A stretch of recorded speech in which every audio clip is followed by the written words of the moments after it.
Hey, welcome to Intern Connect, the podcast where we prove the best place to launch your career might be closer than you think. I'm your host, Karen George, the program manager for Hello West Michigan. Whether you're halfway through your first internship, still figuring out what to do with your life, or just trying to find a coffee shop that isn't a 45-minute drive away, this podcast is for you. West Michigan is having a moment.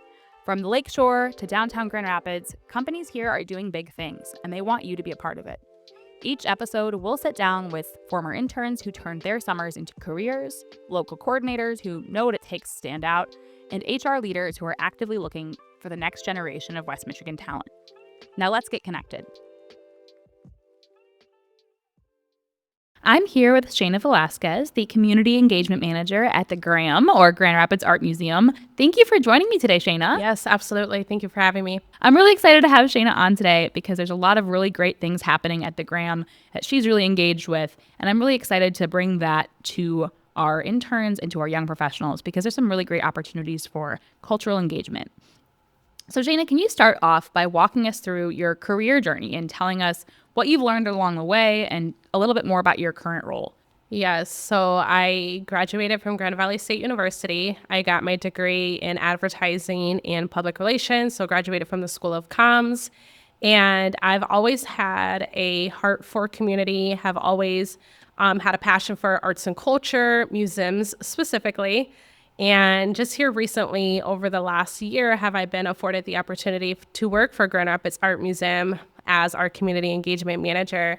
But my career journey honestly started out in sales, and I was a digital account executive working for a local for-profit business, and I quickly found out this is not for me. Yeah. I was like, okay, sales is strictly about the dollar amount. It's about the business, supporting the sustainability, trying to reach new audiences and gain new advertisement clients. So I quickly was like, okay, I need to pivot. Yeah. And that's when I found myself in the nonprofit sector. And I was like, this is where I belong. And over the last few years, I've transitioned from a few other organizations, but I have always known that I need a missional type of organization to work for and to pour my heart into. And I am grateful for the opportunity to feel like I have that. Absolutely. I think that's a really relatable story, is to have to go into a job and be like, oh, this is not it at all. And I think a lot of the people listening will probably have that experience as well. Do you have any tips for them as they navigate that? Absolutely.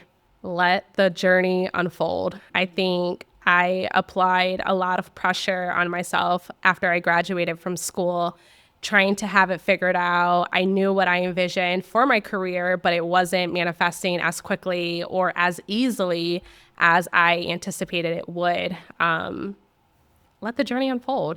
I think that there's so many skill sets that are produced and cultivated from every single organization or business that I've worked for.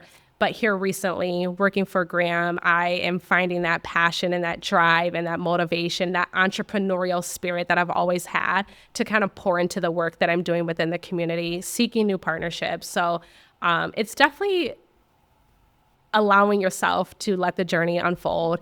And honestly, also nurturing the relationship well. I think that when we're at a job that we may not fully enjoy, we kind of want to throw it in the trash and mistreat it, but you can't, because sometimes you're going to need that relationship later in your career. And so I'm grateful that I have really worked hard to try to maintain many of my relationships that I'm able to call on now. Absolutely, because it's no one's fault if it's not a good fit. Sometimes it's just not a good fit. And sometimes you just have to say that, especially if you put in some time. Yeah. It's just not a right fit. It's just time for me to transition. Absolutely. It's not usually something personal. It's just, what it is what it is. It is what it is. So how did you end up in West Michigan, and what keeps you here? Yeah, great question. I am actually born and raised Grand Rapids, Michigan. I went to East Kentwood High School, so grew up in Kentwood, and then went over to Grand Valley State University. And what keeps me in West Michigan? I honestly do believe that it is an awesome place to raise a family. It's not always the easiest or the most fun or vibrant, in comparison to larger cities, but it's what I know, and it's where my roots and my ties are to my family, my husband, my children. it's important to me to feel like I am producing impact in a city that has cultivated me. Absolutely. And I think that this town where you really can make a difference is an Absolutely. area where because it's smaller, you are able to actually see the impact of the work that you do. Absolutely. And so West Michigan has a really distinct creative scene. How would you describe it to someone who's never experienced it? Yeah, that's a phenomenal question. I would definitely describe our creative scene in many ways as being developed. I think that it has always existed in many ways underground. Like you have to kind of be in the who's who or know the right places to go. And once you kind of find those places where you feel like this is the right fit for me, but it's very vibrant. There's so many cultural organizations here, art institutions, schools, creative career paths that you're able to take here. There's so many breweries. There's just so much that is right here in our backyard in regards to Art Prize and Frederick Meyer Gardens, the Grand Rapids Art Museum, Rosa Parks Circle. I feel like during the summer months, Grand Rapids really comes alive, and it's just an awesome season to look forward to. Winter season is a great time too. Most of us are hibernating yes. or, playing a more low-key role. Yeah. But summer in Grand Rapids, specifically West Michigan, it's just a beautiful time. Yeah, absolutely. So you work at the Grand Rapids Art Museum, and I know art museums can sometimes feel intimidating or exclusive to people who didn't grow up in them or spend a lot of time in them. So how do you work to change that perception at Graham, and what would you say to people who maybe feel intimidated? Yeah, I would definitely say if you've never been to the art museum, become curious, allow yourself the opportunity to experience it. We have so many amazing exhibitions that are happening right now and planned for the future. And my work here in community engagement really allows me the opportunity to event plan and curate amazing experiences for young professionals and our creative industries. And it's just an awesome time to connect to just all the things that we have going on at the Art Museum. We have Graham After Dark, which is basically a party from 8 p.m. to 12 o'clock a.m. Awesome. There's DJs. It's just awesome. Just some of the things that the Grand Rapids Art Museum does. We have a discovery lab for children and families. There's just so many different things that make the museum feel far more immersive now than it did historically years ago. I feel like many of our organizations are in this post-COVID era trying to find out how can we connect to communities a little bit better. And so it's been an awesome role to kind of partner with different organizations, one specifically being Hot Glue Crew. I have to shout them out. Yeah. Art making crafts. They're just a phenomenal partner to just tailor to an event. Come on a Thursday night. It's always free, 5 o'clock to 8 o'clock p.m. It's just an awesome time. That's great. Can you tell us more about Hot Glue Crew? Hot Glue Crew is an art making, craft making organization here in Grand Rapids, Michigan, and they are always activating different spaces, Orchard Book House, Silva Big Room, Creative Mornings, Graham, and you're able to partner with them. And they've just have created this community of creatives who are getting hands-on and creating different like junk and glam like themes, collage. They're just a great time. Honestly, I just love working with them. That's great. And I think that's really like accessible too. And I think anyone can, craft. Absolutely. I'm a crafter and I enjoy it. And even if you feel like you don't enjoy like art making or crafts, like they make it so much fun. Like we had them for Graham After Dark in December of 2025, and you were able to leave Graham After Dark with a glamorized ornament and put it on your Christmas tree. Oh, and so it was really fun. That's great. So I know you work with the Visionnaire Executive Committee. Can you tell me a little bit more about that, what your role is and who it's for and why it exists? Yeah, that's a phenomenal question. Our Visionnaires is a membership level at the Grand Rapids Art Museum, and the Visionnaires are from the ages of 21 to about 43 years old. And this is a group, it's an executive committee, and we exist to think through programming. We brainstorm new ideas for the museum. We think through action items that the museum could approach more accessibly to our community here in Grand Rapids. But it is a small group of us that come together represented of multiple organizations. And we honestly just think of some of our best ideas. We put them out on the floor and then we try to execute them. It's great. If folks were interested in getting involved, how would they do that? Yeah, if you go onto Graham's website and you type in Visionnaires, you'll be able to pull it up and learn a little bit more about who we are. Awesome. So for a young professional in Grand Rapids who's never been to the Gram, what is the first experience that you'd point them towards? What is one of the first experiences that I would point them towards if this was their first time? Great question. I would definitely say come on a Thursday night. It is more accessible. There's no admission, number one. So it works great for our college students. It works great for those who just kind of need an entry-level experience, like not quite sure how they would feel about the museum. Is it for me? Is it not for me? There's usually like ambiance music playing in the background. There's usually some type of program going on. We have movies in the museum, right indoors at our auditorium. There's just so much happening on a Thursday night where even if you were able to visit all of our exhibitions, we have 3 levels of artwork.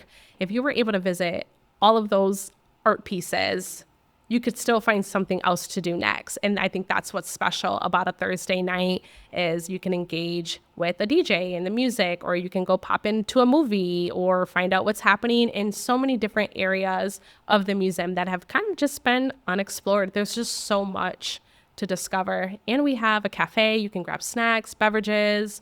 There's just so much to do. Even if you just want to come in and have a quiet read, it really is an awesome opportunity to kind of just come and experience it and be creative. Absolutely. And like you mentioned, it's accessible. It's not something that, you have to have a lot of money to do. It's free on Thursday. So Thursday nights it's free. Thursday night will always be free. That's awesome. That's great. Now, you've hosted a lot of events celebrating artists of color, breweries, and art, intimate conversations with local musicians. How do you decide what resonates with a young audience? Yeah, I usually take a lot of my ideas as our manager of this community engagement department to our Visionnaires and kind of sit with them because they are such a well-versed community already. We have photographers, artists, gallery owners, just so many people represented at that table where I may throw out an idea or maybe they throw out an idea. And again, we execute it and we kind of like use each other as soundboards to kind of find out what is working, what does the community actually want, what is the community that we're actually serving. Sometimes it is really tailored to a specific demographic. Sometimes it is tailored to age or race and ethnicity. And so being very authentic in our approach and making sure that we're being careful in the programs that we are producing. Absolutely. So one of the things that we're hearing a lot from interns is that they know it's important to network, and they know that, they've been told that, but they want to hear advice from real professionals about how to network, how to actually make that happen. So do you have any of your own networking tricks that you'd like to share with them? Yes, that is a great question. I would definitely say be the leader of your career. Don't put it in the hands of someone else to lead, guide, and direct. Advice is important, but be the leader. So anytime that I'm out networking, especially when I was younger and just trying to figure out what was happening next within my career, I would always invite someone to coffee or would follow up with them in a way that felt comfortable for myself and for them as well, given the conversation. So if I'm networking, my advice would be to follow up with that person. Go a step further. Follow them on LinkedIn, engage with them online, let them know that you are aware of the work that they're doing and invite them out to coffee and be a leader in regards to that conversation of what takes place next. Absolutely. I think that follow-up is so important, and I think it's underrated because if you don't do the follow-up, then you're not actually building a relationship with the person. And there was kind of no point, but you're going to be able to establish that relationship so much faster if you are consistently reaching out and engaging with them. Networking can feel very surface level. And so it really is up to you to go a step further. Absolutely. So when you are networking, how do you start a conversation? Do you have a conversation starter that you like to use? Yeah. I mean, whether they've introduced themselves to me or I'm introducing myself to them, find likeness in the conversation. So engage in, where do you work? How long have you been working in your organization? Like, be interested in the work that they're doing. I think that that's the first step with just relationship building in general. It can't always be about I, and you're the only one talking. Like, get to know the person that you're speaking to, whether they've introduced themselves to you or vice versa. It's really important that you're just asking questions about their organization and how long have you been working there? What do you enjoy about it? and find out like what's next. How could I get involved, or what are ways that I can volunteer? I always try to find ways that I can engage someone, and it could just be a personality trait, or it's just the work that I do in community engagement. I'm always trying to find a way that I can engage the gram with whatever's happening in the community. So for me, it is finding out quite literally, so what do you do? Yeah. And how do you do it? And how can I get involved? I love that. That's great. For sure. And what is something that's happening at the gram right now that you're really excited about? Like if you had to name one thing, there's a lot happening. That's a great question. You can name a couple if you want. I'm not strict. Yeah, I mean, there's so much happening at the museum right now where there's just so much to be excited about. I mean, Tech Week is on the horizon. We have Art Prize on the horizon, Sunset on the Terrace, Gram After Dark. There's just so many amazing partnerships that we've been able to establish over the last couple of years where I'm really excited about those. One to mention specifically is Treetops Collective. I am so excited about that organization and the things that they're doing, and I'm just excited to see them evolve and just grow within their impact and just however we're going to engage each other's organizations. But there's so much to look forward to. For the people who maybe don't know, can you tell me a little bit about what Treetops Collective is? I love Treetops. So Treetops Collective is a Grand Rapids-based nonprofit that supports refugee and immigrant women and teen girls through leadership development, resource navigation, community building, and they're aiming to create a sense of belonging and connection here in Grand Rapids. Radical welcome is what I've heard their organization mention and refer to, and it's so awesome, the work that they're doing. That's amazing. What do you want young people listening to this podcast to know about what's possible in West Michigan? What's possible in West Michigan? I think there's so many possibilities. I think it is all aligned and tailored to what you decide you want out of West Michigan. And for me specifically, I've known that I've always wanted to work within arts and culture, entertainment, within our museum industry. And so I'm very grateful for the afforded opportunity to have my dream career. But I would definitely say, be clear, be specific, write it down, and align your pathways with what you envision in your mind. You don't have to compromise what your vision or dream is for your dream career. Just be very clear, be very specific with yourself about what it is you're looking for, and you'll start to see your career path begin to align with what most fulfills you, because West Michigan really does have so many possibilities, so many industries, especially just thinking about the future of Grand Rapids. Like, there's a soccer stadium moving to town. Like, Absolutely. I would have never thought about that 15 years ago. 100%. There's just so many things happening here where the possibilities are endless. Just be very clear about what you want and Absolutely. be open to new opportunities. Absolutely. Be open, be intentional. I love it. Yeah. And then finally, I've asked everybody this question. Can you tell us about your West Michigan favorites? So favorite restaurants, favorite coffee shops, any hidden gems that you'd like to recommend? Oh, yeah, that's a phenomenal question. When it comes to food and coffee, matcha specifically is like my obsession right now.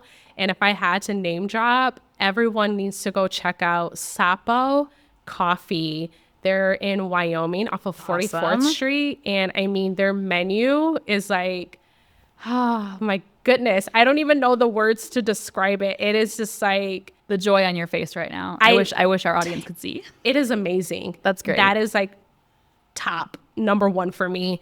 Right behind that, I would say Morning Ritual. They're a really good one. Atono, I was there this morning. They're very close to my job, so that works too, being right downtown. But Little Bird is a favorite. There's just so much good food in Grand Rapids that I feel like if I don't name drop every single person or restaurant that I've been to, I feel like I'm doing Grand Rapids a disservice. But like, seriously, I feel like we're a foodie sensation type of city. You have to actively like try to make sure you're like trying the new places because there are so many of them. You have to like actively be working on it. I just went to a new restaurant. It's called Trust with Chef Trammell. And he provided us the opportunity to have 7 courses. 7 courses. I didn't even think I'd be able to eat everything. I've never had 7 courses ever in my life, but everything was phenomenal. That's amazing. And they're right off of Division in the Harris building. Okay. So That was a phenomenal experience as well. But Garden District is yummy. There's just so many. Garden District has gotten a few shout outs on this. Yeah. And I love it because Yeah. their gumbo is so good. Yeah. I love it. Amazing. Well, thank you so much, Shayna, for joining us today. It was really great to get to know you, hear more about your experience at the Graham. Absolutely. Thanks for listening to Intern Connect. The Intern Connect social series is keeping the momentum going all summer long. Next up is an evening at Millennium Park on July 15th. Head to hellowestmichigan.com to register and get all the details. We'll see you there.